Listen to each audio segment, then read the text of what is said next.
friend.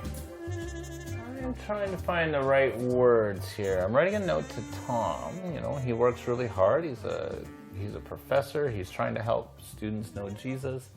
Just trying to think of the right words to encourage him. I'm just going to write him a note on Facebook.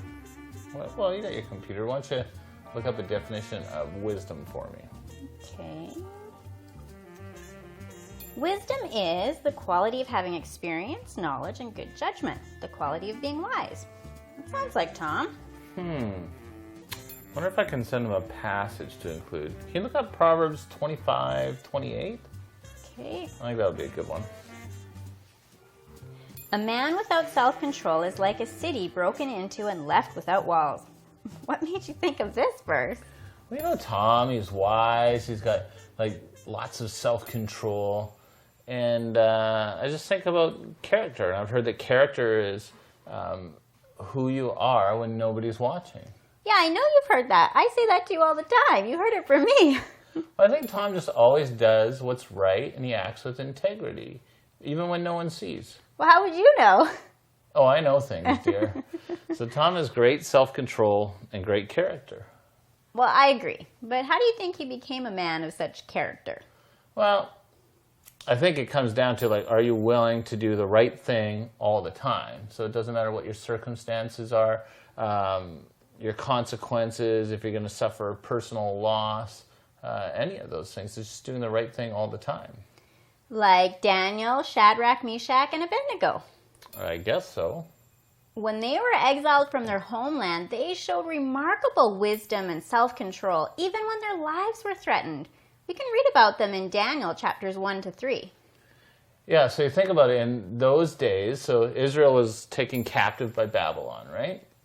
And so what they did is they took a bunch of young men and they trained them in the kingdom. They wanted them to become like overseers of other people, and so they taught them the language, the lifestyle, and the customs of the Babylonian, because what they wanted them to do was like distance themselves from their culture and embrace the Babylonian culture. So Daniel, Shadrach, Meshach, and Abednego were 4 of those young men that they took. Can you imagine that as a young man being taken from your parents, taken from your homeland, to a new place where nobody spoke your language or knew your customs, anything like that? Like, it would be really tempting to just try to blend in and do as your captors did, you know, worship their gods, talk the way that they talk. Maybe even dress the way that they dress. Well, maybe not that one, because I'm really partial to cotton, and they didn't start wearing cotton until about 700 BC. Why would you actually know that? I know things. Anyways, these young guys, they were men of godly character, right? So you can tell by the choices that they made. So one of the choices that they make is the king wanted to feed them all of their good, fat, and rich foods, right? He wanted to fatten them up and strengthen them up and give them the best of the land. But a lot of those foods, they were forbidden by, you know, Israel's law, God's law for Israel. So they chose not to do it.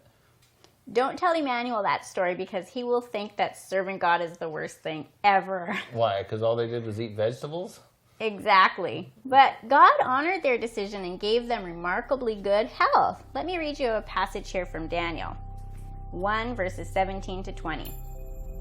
As for these 4 youths, God gave them learning and skill in all literature and wisdom, and Daniel had understanding in all visions and dreams.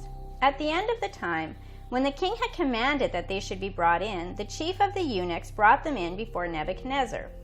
And the king spoke with them, and among all of them none was found like Daniel, Hananiah, Mishael, and Azariah, also known as Shadrach, Meshach, and Abednego. Therefore they stood before the king, and in every matter of wisdom and understanding about which the king inquired of them, he found them 10 times better than all the magicians and enchanters that were in all his kingdom. Yeah, so for us, we've got the Bible. We can read the story and we know how it turns out. So it makes sense to us that they would not touch any of those foods.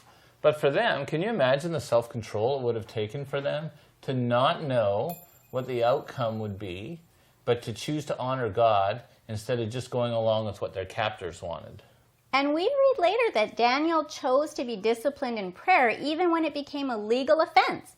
He prayed 3 times daily in a location where he could be clearly seen, showing everyone that he worshipped only one God, And that he wasn't afraid of men. Yeah, so he chose to honor God and follow God's ways instead of like the evil mandate by the government that was at that time. And what happened to him? They threw a parade in his honor, right? No, they didn't. No, they didn't. He actually got the death sentence. He was thrown into a den of lions, and then God saved him from that den of lions.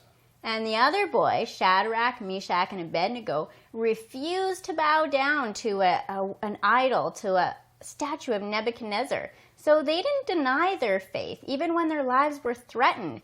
And when they were thrown into a fiery furnace that was too hot even to approach, God sent an angel to protect them. Yeah, so when God protected them in these situations, the king saw that their God was the one and only true God. And so that's amazing that God protects them as they make those decisions. And you know, we can make wise decisions every day. We've got God's Word. We've got the Bible, and we can read it to know what he wants from us and to apply it to our everyday lives.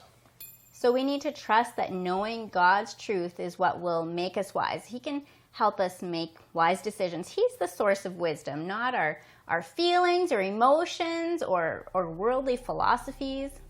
Yeah, and we can pray for wisdom. Like, look at James 1:5. It says, if any of you lacks wisdom, let him ask God, who gives generously to all without reproach, and it will be given him. And you know, Brent, I think in one sense everyone wants wisdom. Like, we want to know what the right thing is to do. We want to know God's will. We want to make wise choices. And yet, sometimes when God reveals to us what is wisdom, the right thing to do, it doesn't always line up with our will. Yeah, but if we remember that God is loving, he's powerful, and he's wise, that helps us trust him even in those circumstances. Well, and that self-control helps us to resist our natural inclination to make unwise decisions, turning away from sin, turning towards godliness, and choosing to work with others who also love God. So instead of being ruled by our sinful impulses, with God's help, we can determine what is right, and we can determine to do right and good. And this takes discipline. It's an intentional decision to do what's wise. Yeah, so as we desire to live more like Jesus Christ, one thing or two things we should probably be looking to do is live a life of wisdom and self-control, just like he did. Mm-hmm. Wow, I feel pretty wise right now. Is there anything you want to ask me? Sure. How about you summarize?